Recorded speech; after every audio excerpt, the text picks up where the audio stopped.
So the machine we have behind us is a 1908 Dolbeer steam logging machine, and its purpose was to pull logs through the forest so that they would eventually be transported to the sawmill.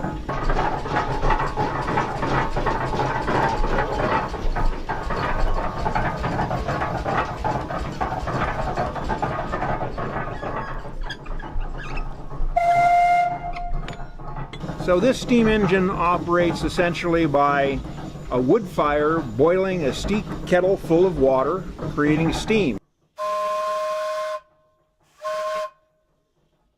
It carries a variety of whistles on it, but back in the day really it only had one whistle for purposes of communication within the forest. If there was a need for communication over the side of a hill, they would have what's called a whistle punk, a small boy that had a wire that was attached to the whistle, and he would watch the logging operation below and then pull the whistle at the right time so that the steam engineer could engage the machinery and pull the log up from an area where the engineer couldn't exactly see it.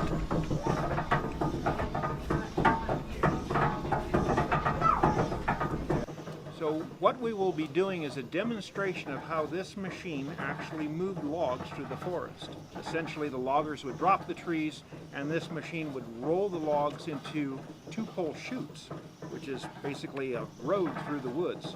They would drag these logs through the woods, eventually dumping them into Shaver Lake. It would be gathered up by the steamboat, the Michigan, transported over to the sawmill. The sawmill would then cut them into boards.